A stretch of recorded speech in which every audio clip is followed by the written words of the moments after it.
नमस्कार दोस्तों, आज मैं आप सभी के सामने एक बहुत ही रोचक और बहुत ही अच्छी कहानी प्रस्तुत करने जा रही हूँ, जो कि भगवान श्री जगन्नाथ और खिचड़ी के बीच में है।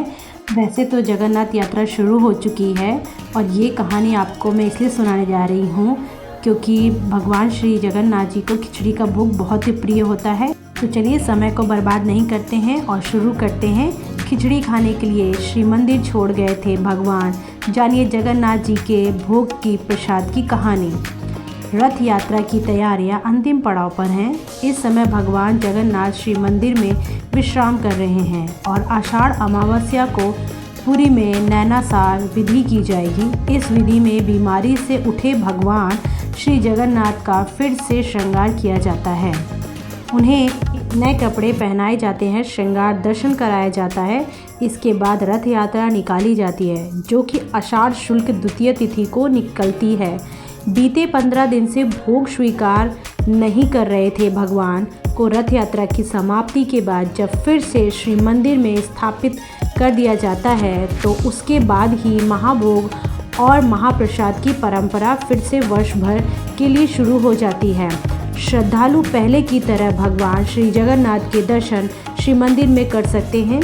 भगवान के महाभोग के महाप्रसाद बनने की कथा जितनी रोचक है उतनी ही रोचक है इसमें शामिल होने वाले स्वादिष्ट व्यंजन।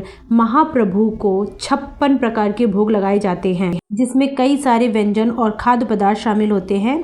व्यंजन के आधार पर श्री मंदिर में इसे 3 भागों में बांटा गया है। स्थानीय भाषा में इसे सकुंडी महाप्रसाद, सुखीला महाप्रसाद और निर्माल्य के रूप में जाना जाता है। तो नंबर 1 है सकुंडी महाप्रसाद। इसे एक तरीके से पूरी तरह पका हुआ ताज़ा भोजन समझ सकते हैं। इसमें भात, खिचड़ी भात, पखाला, मीठी दाल, सब्जियों की करी, अदरक जीरा मिले चावल, सूखी सब्जियां, दलिया आदि शामिल होते हैं। श्री मंदिर की रसोई में बड़ी संख्या में रसोइये निर्माण करते हैं। नंबर 2 शुकीला महाप्रसाद। इसमें भगवान के भोग में शामिल कुछ सूखी मिठाइयाँ शामिल होती हैं, जैसे खाजा, गुलगुला, छेना पोड़ा, छेने से बनने वाला केक नुमा व्यंजन आदि शामिल होता है। नंबर 3 निर्माल्य या कैबल्य। पूरी श्री मंदिर में भगवान पर चढ़ने वाले चावल, प्रतिमाओं पर चढ़े हुए पुष्प, श्री मंदिर में आचमनी का जल, ये सभी निर्माल्य कहलाते हैं। मंदिर के दर्शन करने पहुँचे श्रद्धालुओं को निर्माल्य दिया जाता है। यह भी महाप्रसाद का ही एक हिस्सा है। निर्माल्य में शामिल चावल को तपती धूप में सुखाकर रखा जाता है। लोगों में इसके प्रति बड़ी श्रद्धा है। वे पुरी की यात्रा में मिले निर्माल्य को घर लाकर तिजोरी या पूजा घरों जैसे पवित्र स्थानों पर रखते हैं। श्री मंदिर में भगवान को दिन भर के 6 तरह के भोग लगाए जाते हैं। इसमें सुबह का नाश्ता गोपाल बल्लभ भोग कहलाता है। गोपाल बल्लभ भोग भोर के जागरण के बाद 6 से 7 बजे के बीच भोजन। भोग मंडप भोग सुबह 11 बजे, नाश्ते के बाद पूरक। माध्यम धूप दोपहर 12:30 से लेकर 1 बजे के बीच मध्यम भोजन दिया जाता है। सांध्य धूप शाम को भोजन 7 से लेकर 8 बजे तक श्री भगवान को खिलाया जाता है।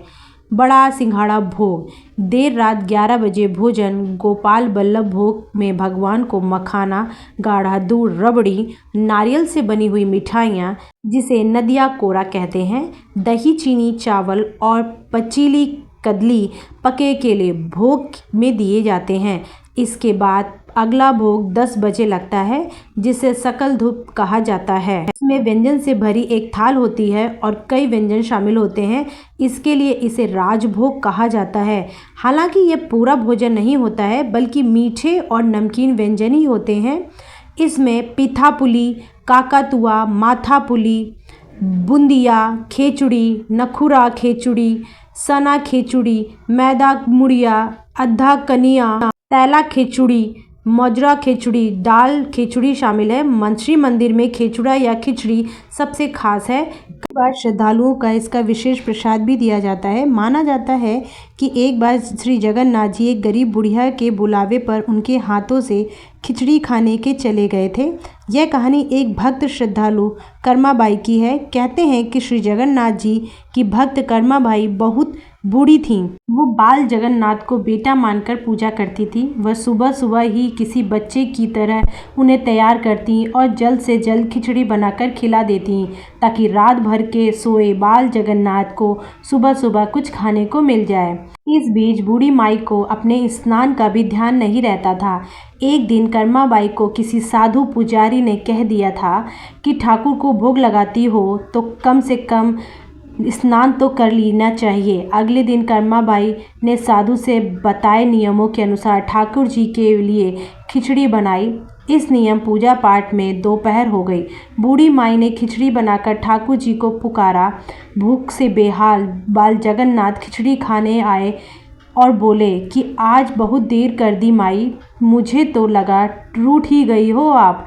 अपने सामने बाल जगन्नाथ को देखकर कर्माबाई को भी सुध बुध नहीं रही। वह बहुत दुखी हुई कि आज मेरे बाल प्रभु भूखे ही रह गए। अभी भगवान श्री जगन्नाथ जी ने 2 कौर खिचड़ी ही खाई थी कि श्री मंदिर में दोपहर के भोग का आवाहन हो गया। वह वहां पहुंच नहीं सके। श्री मंदिर में एक और परंपरा है कि भोग अर्पण के बाद जल में प्रभु को मुख दिखाया जाता है। जब वह परछाई दिखती है तो इसे मान लेते हैं कि उन्होंने भोग स्वीकार कर लिया है। उस दिन भोग अर्पण के दौरान परछाई नहीं दिखी।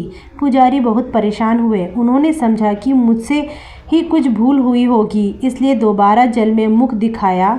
इस बार परछाई दिख गई, लेकिन प्रभु के मुख पर खिचड़ी लगी हुई थी। असल में भगवान जल्दबाजी में मंदिर लौट आए थे।